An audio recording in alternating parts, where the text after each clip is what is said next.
potentially EVOs.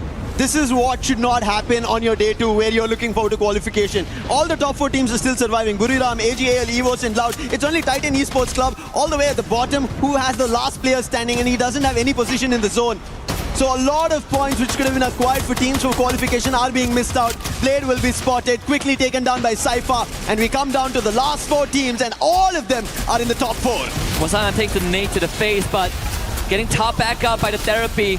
The support system always solid there. Get high, getting sniped by Cypher. But BRU focus on Loud Snickers, and that's a fatal mistake. As Loud Snickers and AGAL work hand in hand for the elimination, and now they turn on each other. AGAL, they are inside the circle. Yosha gets taken down. Cypher wants to put BCP down in the truck. He's not been able to do, but finally that strike coming in from Dew, and Evo's Divine helping out as well. Nyx becomes the last man standing as Evos go out. Cypher has already spotted him, wants to whack him out, but Nyx, he's trying to isolate this fight. He brings it down, players are falling down, and eventually it'll still be AGAL. They had the numbers, and they get their very first booyah. Very first booyah in the group stage, and even without it, they were in the top 4 spot. So imagine when you give AGAL such a big boon. Fantastic performance. We saw the hold earlier on where they came back from a disadvantage, and it was all because of one minor detail: Barrow surviving in the backline.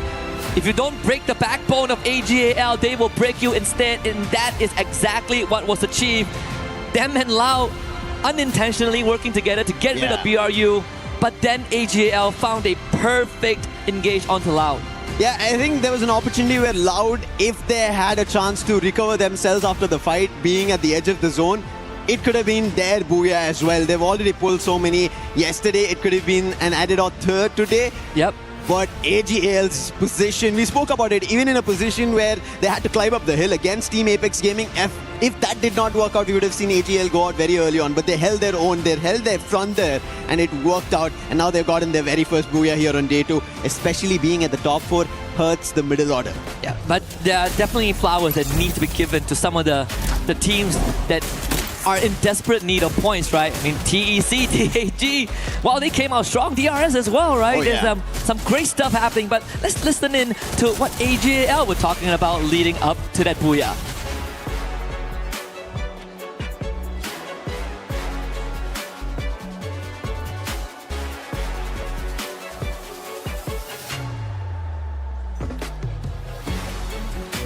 Again, another performance from AGAL that I think shook the opener of day 2, but I would say, right, this goes back to the potential of our secondary scenario.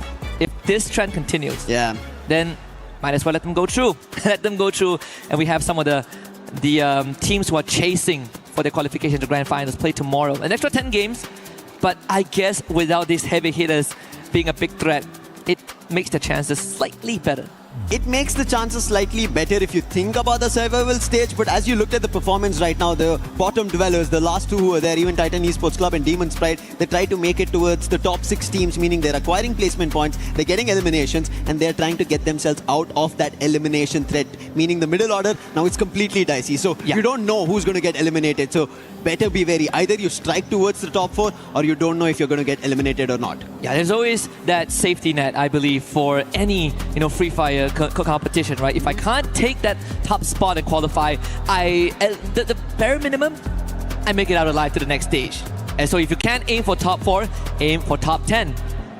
But I'm not sure if it's going to be as easy as it sounds or as easy as we make it sound. Because look at Gun Dynasty, they were barely able to get 2 points in this game. That tells you day 1 and day 2 can be completely drastically different. It cannot replicate the same performance, and that's what even AGAL, to get their very first booyah, allowed to go out like that, tells you that teams are slowly, strategically planning their championship. They want their trophy, their key put on the shield. Yeah. More impressively is how this group was a group of teams that basically they enter the boxing ring and they just start swinging, right? They're just filling their arms, they're trying to get some haymakers in, and then maybe after 6th round of just mindless brawling, they decided, okay, that kind of hurt a little bit. We got to slow down. And the teams that actually made it work are the front runners. AGAL, very patient. BRU very patient. Laos Snickers, very patient. Yep. And patience paid off. Yep, completely. The top 4 teams surviving till the very last and also being the last 4 surviving teams. That patience, that holding game off, actually playing as survivors and knowing that they don't have a lot at stake to go out. Whereas Gun Dynasty, something that we were talking about, if they miss their performance today and if Falcons rise up the ranks, they might get pushed down. We already spoke, yes, they have high number of eliminations, but that's not going to cascade and help them out to directly qualify if they don't put up a decent performance today. Yeah, I would say that they do have a safety net with the points they have, and let's see how much longer they can lay in that bed of roses. We're going to let them lie down and rest for a little bit, as we will be right back with more Free Fire action. Play is in our DNA. Whenever we let it out, it becomes our superpower. Now imagine an entire city being built to supercharge it. Kadir City, powered by Play. What an intense opener. ACE-ASSASIANS secured the first booyah of the day. We are now back on stage with Miko and Chita Caroline, and of course, we have Yunsul here. That was exciting, right? Yes. What a game, what a match. I mean, what even is that last circle, Yunsul? That was crazy. That was really intense. Imagine we have 5 teams, very strong teams compete with each other. And lastly, only one survived, which is ACE-ASSASIANS. And so incredible. I have been watching them since yesterday until today.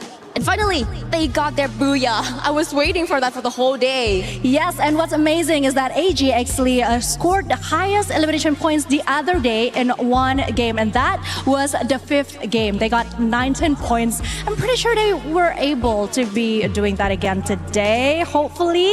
But seeing what we just saw in the first game, I think things are looking quite promising, right? Yes, from what I can see from yesterday, they have been playing very stable. Even though there's no booyah, but still, as you said, the elimination points was on point, on peak. They were doing so best, and today, finally, after game 1, they got 1 booyah. But still, the first ranking here is Buriram United Esports, which is 149 points for the first ranking. Well, this is our stage hit for the after game 1. Thank you, Conchita, and thank you for your listening. Let's head back to our casters.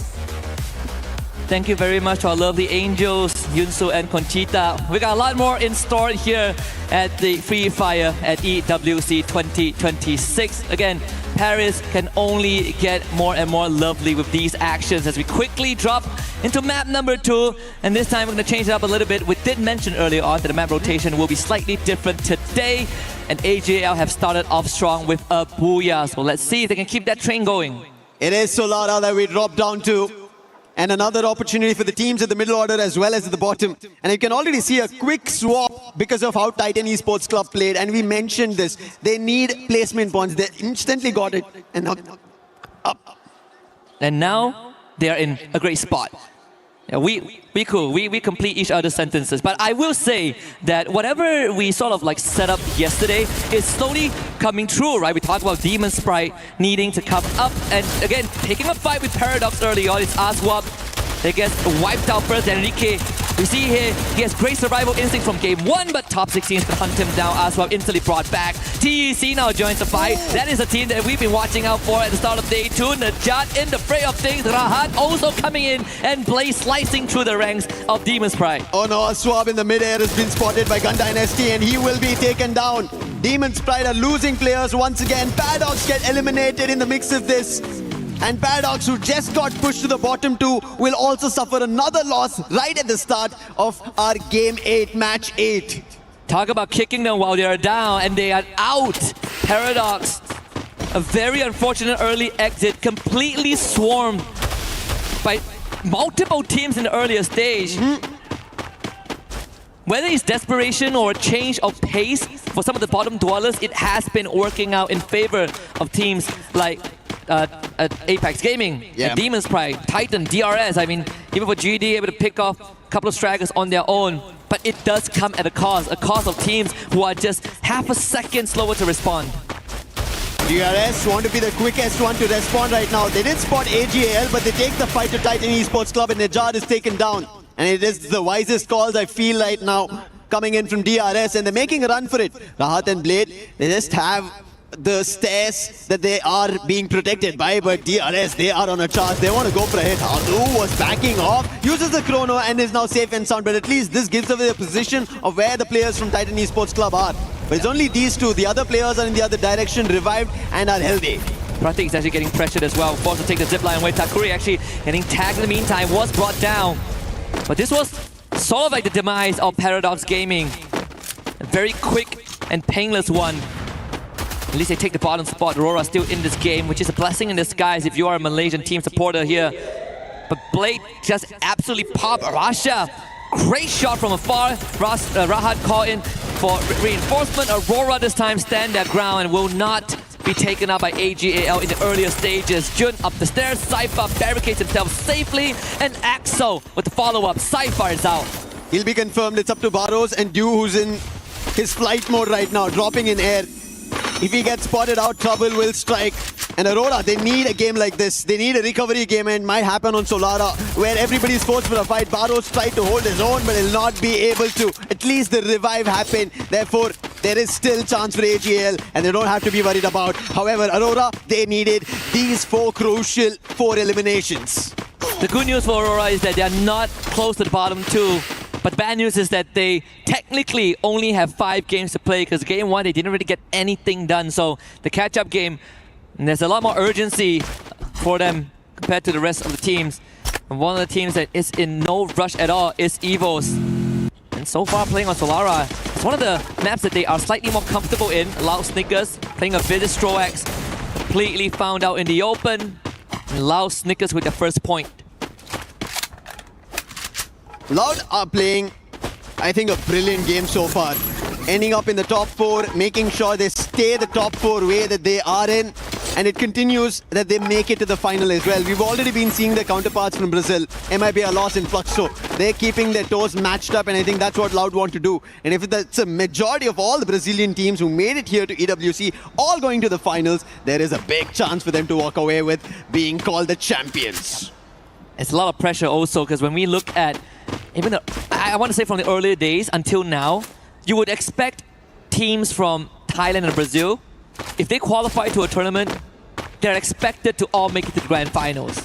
It is quite the weight to shoulder, and especially for Loud, who has been on the big stage, they've missed out if they're not, they don't have 100% attendance, but when they're there, a lot of eyes are on them, right? Yeah. Aside from Fluxo, like Loud is the second team that you sort of want to make it to the finals and give a good match, but it has always been so close. But Aurora also want to make that happen, and that's the reason this challenge happens. However, Jun's lost. That is Lasha coming in. No way! He puts Suez also down. Confirmations. Aurora are losing players one after another. That's Lasha for you. He once again, he was back in action. Aziel spotted. Aim God puts him down, and it's the Axel. Can he put the chopping block out of EVOS, or will he be found out? Damage done, HP lost, his position completely compromised. It's just the boulder and the direction that he's running away. I don't see a vending machine to help, nor a team to help out. And Axel will just try and bide time for the time being, because EVOS have a distraction. Yeah, Demon's Pride bailed Aurora out of that. It was a missed opportunity. Aurora had that bit of a mechanical error, caused them to be in this spot, but again, Demon's Pride, who are also hungry for some points, they ended up being the intervention that Aurora desperately needed in times. This is what I was talking about. And you see how the bottom teams are now fighting for eliminations. They will go for the top 4 teams are already getting their best. And that is the best part right now of this lobby. Desperation is a double-edged sword. Yep. And he has been empowering some of these teams so far. The risk, definitely not as great as the reward. Good ratio there. Even TAG finds himself on the feed. Just a quick reminder, at the end of this, 2 teams are gonna have their keys fed into the crusher. Yeah. Always a sad sight, because man, such great accessories. But that's the nature, the brutality of a competition. Let's see what this circle brings us, because game 1 was brutal. In game 2, a little bit more tame, but plenty of open areas. Open right now is going to be a fight between Buriram and EVOS, who just got revived. However, it's only one of the players getting stuck between the lot of Buriram at Eco Drain. And I think he'll be found very soon, but team finding players are tagged. That's Team Apex Gaming. More eliminations coming their way. They're climbing up the ranks, making sure if they have an opportunity, but they need a lot more. They need points closer to 30 in total. Maybe a Booyah also needed if they want a run going towards the top 4. And the bailout earlier on, the unintentional one, gave Aurora time to bring the whole squad back, right? We look at the separation between Falcons and Aurora. It is 49 points. Made worse by the fact that Aurora didn't really get to play the first game, so it is a tall task to expect Aurora to catch up and find a tie, but it's good enough to remain in the top 10 and make it to survival stage tomorrow.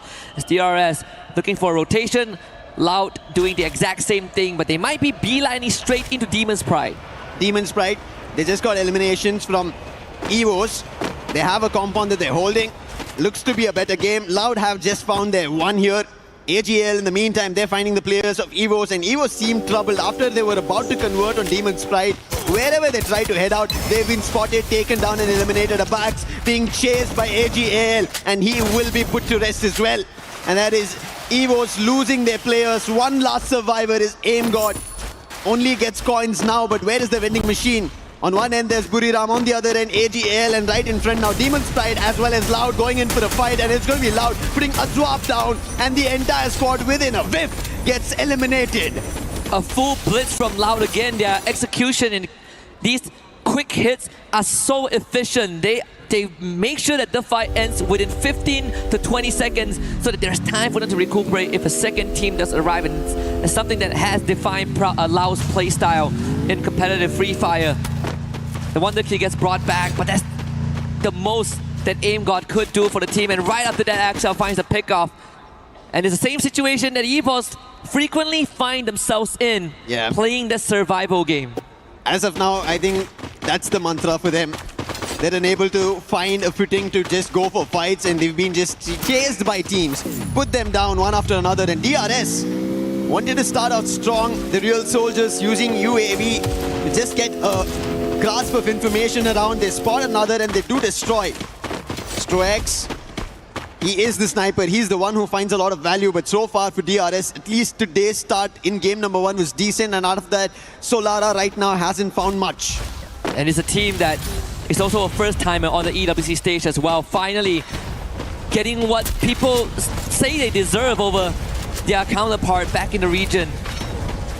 AGAL now facing off against BRU, the same face-off as round 1, but we might find an early ending as Jonah with a good hit on the deal. Saifa still pushing forward with support from his teammate Wasana though will win that fight, and this time BRU, they will show AGAL that once is enough.